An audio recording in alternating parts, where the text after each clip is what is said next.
नमस्कार, मैं हूं स्वप्निल वर्मा और आप सभी देख रहे हैं कैपिटल टीवी।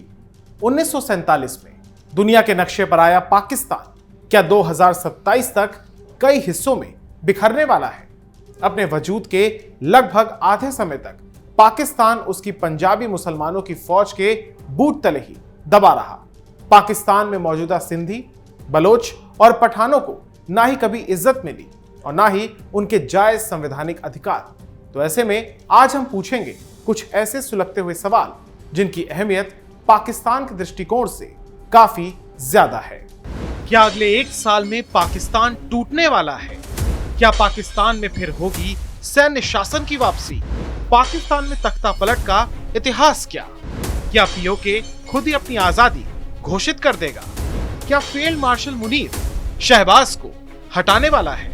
ये वो तमाम सवाल हैं जिनका एक एक कर जवाब तलाशने की कोशिश करेंगे। देखिए, पाकिस्तान और भारत के बीच जम्मू कश्मीर को लेकर कई बार युद्ध हो चुका है, भीषण जंग हो चुकी है। हर बार पाकिस्तान ने भारत के जम्मू कश्मीर और पंजाब जैसे राज्यों में धार्मिक कट्टरता को बढ़ावा देकर उन्हें हिंदुस्तान से अलग करने की साजिश को अंजाम दिया। हालांकि भारत की सिक्योरिटी फोर्सेस की बहादुरी और पराक्रम और साथ ही इंटेलिजेंस की तत्परता उसे ज्यादातर मौकों पर मुखी ही खानी पड़ी, करारी शिकस्त झेलनी पड़ी। लेकिन पाकिस्तान फिर भी अपनी हरकतों से बाज नहीं आया। उसने अंतर्राष्ट्रीय मंचों पर हमेशा से ही भारत के साथ कश्मीर विवाद को सबसे बड़ा मुद्दा माना और उसकी आड़ में इस्लामिक आतंकवाद को बढ़ावा दिया और मासूम और बेगुनाह लोगों का खून बहाया। इस वजह से पाकिस्तान के कब्जे वाले कश्मीर यानी कि पीओजेके के लोगों की अपनी परेशानियों पर उसने कम ध्यान दिया। अब वहां पर हालात ऐसे हैं कि सरकार के लिए उनकी आवाज को दबा पाना मुश्किल हो रहा है। ऐसे में पहला सुलगता सवाल, क्या अगले एक साल में पाकिस्तान टूटने वाला है? देखिए, इसका जवाब तो हम समय के हिसाब से नहीं दे पाएंगे, लेकिन कुछ घटनाक्रम ऐसे जरूर होंगे या फिर आगे होने की प्रबल संभावना है जहां पर पाकिस्तान 1971 के बाद एक बार फिर से खंड खंड होता हुआ दिखाई दे सकता है, जिसकी वजह बन सकता है पीओजेके में बगावत। मसलन पिछले 3 महीने से पाकिस्तान के अवैध कब्जे वाले जम्मू कश्मीर के इलाके में महंगाई के खिलाफ शुरू हुआ विरोध प्रदर्शन अब एक बड़े राजनीतिक आंदोलन में तब्दील हो रहा है। पाकिस्तानी फौज, वहां के रेंजर्स और हुक्मरानों की बुजदिली के आगे इस पूरी आग में आम कश्मीरी ही झुलस रहा है। उसे वहां के अधिकार से तो दूर वंचित ही रखा जा रहा है। उसके बुनियादी हक, जिनमें सस्ती बिजली, गैस, साफ पानी और गेहूं, चावल और तमाम राशन शामिल होना चाहिए, वहां के स्थानीय लोगों को इससे महरूम रखा जा रहा है। इसे कई वर्षों में पाकिस्तान सरकार के सामने पीओके से उठी हुई सबसे बड़ी चुनौती भी माना जा रहा है। दूसरा सुलगता सवाल, क्या पाकिस्तान में फिर होगी सैन्य शासन की वापसी? देखिए, पाकिस्तान के सबसे बड़े राज्य बलोचिस्तान और पठानों की आबादी वाले खैबर पख्तूनख्वा में सेना लंबे समय से उग्रवादी संगठनों के खिलाफ अभियान चला रही है, जिसमें हाल के कुछ सालों में हजारों सुरक्षाकर्मी मारे जा चुके हैं। ऐसे माहौल में पीओके इनकी तुलना में अब तक शांत माना जाता था, लेकिन अब यह धारणा बदल चुकी है। जिस पीओके को पाकिस्तान हमेशा से शांत इलाका बताता रहा है, वहीं पर उसके खिलाफ अब सबसे बड़े पैमाने पर प्रदर्शन हो रहे हैं।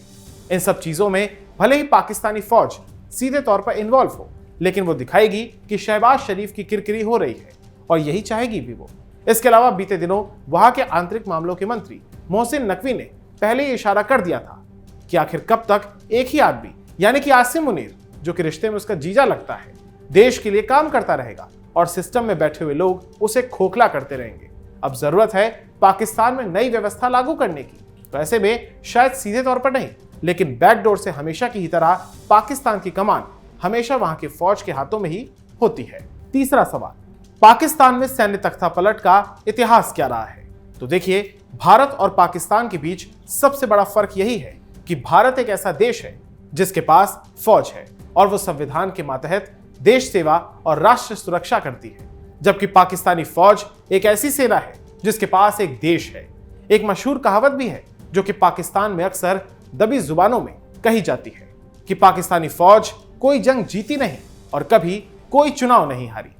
सेना के दमन की दास्तान वर्ष 1958 में ही शुरू हो गई थी, यानी कि आजादी के लगभग 11 साल के बाद, जब पाकिस्तान के पहले राष्ट्रपति मेजर जनरल इस्कंदर मिर्जा ने पाकिस्तानी संसद और प्रधानमंत्री फिरोज खान नून की सरकार को भंग कर दिया था।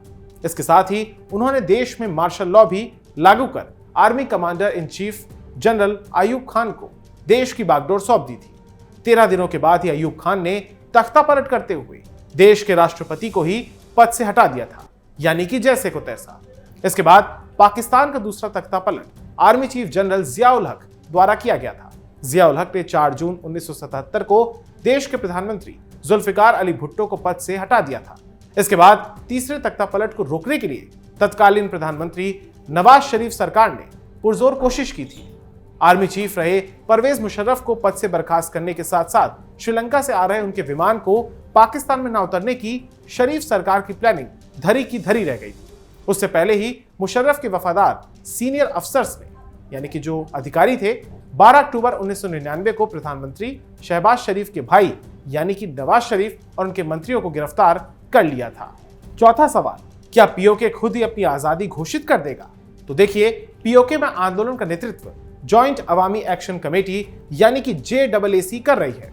इसका गठन 2023 में ही हुआ था, यानी कि कुछ साल पहले ही। इसमें व्यापारी, सामाजिक कार्यकर्ता और स्थानीय नेता शामिल हैं। शुरुआत में तो संगठन ने महंगी बिजली और आटे की बढ़ती हुई कीमतों के खिलाफ आंदोलन छेड़ा था। 2024 और 25 में हुए प्रदर्शनों के बाद पाकिस्तान की सरकार को झुकना भी पड़ा था। आंदोलनों के सफल होने के बाद JAAC का जनाधार भी बढ़ा, उनका उत्साह भी बढ़ा। अब संगठन महंगाई के मुद्दे से आगे बढ़कर पीओके को ज्यादा स्वायत्तता और राजनीतिक अधिकार देने की मांग कर रहा है। सबसे बड़ी मांग तो पीओके विधानसभा की 45 सीटों में से 12 आरक्षित सीटों को खत्म करने की है। ये सीटें उन तमाम कश्मीरी शरणार्थियों के लिए आरक्षित हैं जो कि पाकिस्तान के दूसरे हिस्सों में रहते हैं। JAAC का कहना है कि जो लोग पाकिस्तान के दूसरे शहरों में रहते हैं उन्हें पीओके की सरकार बनाने का कोई अधिकार नहीं होना चाहिए। JAAC के मुताबिक इन 12 सीटों की वजह से स्थानीय मतदाताओं की राय का असर कम हो जाता है और अक्सर केंद्र की सत्ता में बैठी हुई पार्टी को ज्यादा फायदा मिलता है। इसके बाद JAAC ने 9 जून को रावलाकोट से राजधानी मुजफ्फराबाद तक लॉन्ग मार्च का ऐलान किया। लॉन्ग मार्च होने से पहले ही 5 जून को पाकिस्तान सरकार ने आतंकवाद विरोधी कानूनों के तहत जॉइंट अवामी एक्शन कमेटी पर प्रतिबंध लगा दिया। कई प्रमुख नेताओं को गिरफ्तार भी कर लिया गया था। इसके बावजूद यह आंदोलन नहीं रुका।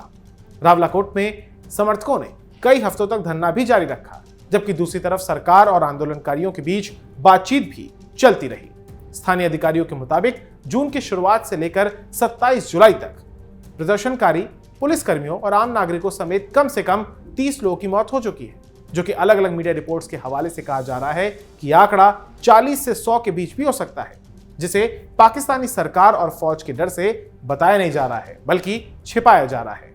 पाकिस्तानी सरकार ने पीओके के कई हिस्सों को लगभग बाहरी दुनिया से काट दिया है। पूरे इलाके में कई हफ्तों से इंटरनेट की सेवा भी बंद है। इसका प्रभाव सिर्फ मोबाइल और सोशल मीडिया पर नहीं पड़ रहा है, बल्कि बैंक और ATM सेवाएं भी प्रभावित हो रही हैं। मुजफ्फराबाद जाने वाली तमाम सड़कों पर जगह जगह पुलिस की चौकियां भी बनाई गई थी। इसके अलावा बलूचिस्तान, जो कि पाकिस्तान का सबसे बड़ा सूबा है, यह देश के करीब 45% हिस्से में फैला हुआ है और इसकी सीमा ईरान से लगती है। दूर दूर तक रेगिस्तान और वीरान पहाड़ हैं। बलूचिस्तान लिबरेशन आर्मी, BLA और कुछ संगठन के लड़ाके इसे अलग देश बनाने की मांग को लेकर लगातार लड़ भी रहे हैं। हालात ऐसे हैं कि बलूच लड़ाकों और पश्तून यानी कि पठान विद्रोहियों का सूबे के करीब 70% हिस्से पर कब्जा है।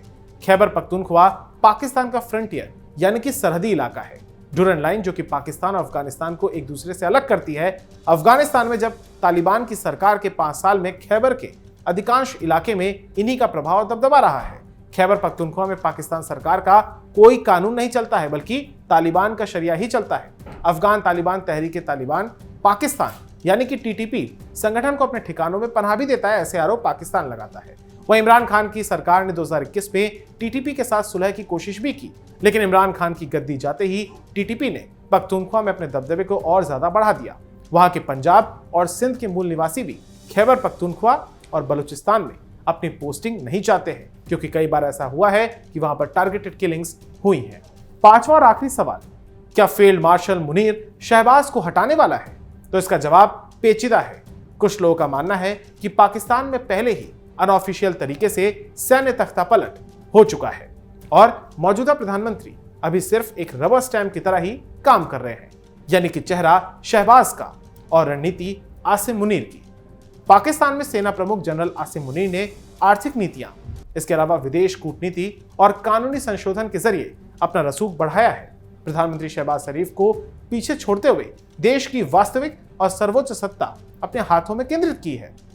इसके अलावा संवैधानिक संशोधनों के जरिए मुनीर को व्यापक और कानूनी रूप से सुरक्षित सैन्य अधिकार भी मिले हैं, जिससे सरकार पर उसका नियंत्रण और मजबूत हुआ है।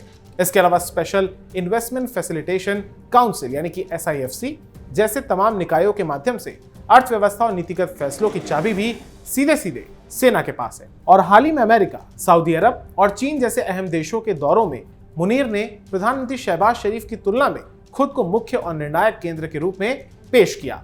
ईरान जंग के दौरान भी कभी सूट बूट में तो कभी वर्दी में आसिम मुनीर और उसकी सेना आंतरिक प्रशासनिक बदलावों और बयानों के जरिए लगातार ये संदेश दे रही है कि देश के फैसले रावलपिंडी के जरिए यानी कि सैन्य मुख्यालय से होते हैं, न कि इस्लामाबाद में बैठी हुई कठपुतली सरकार के हवाले से।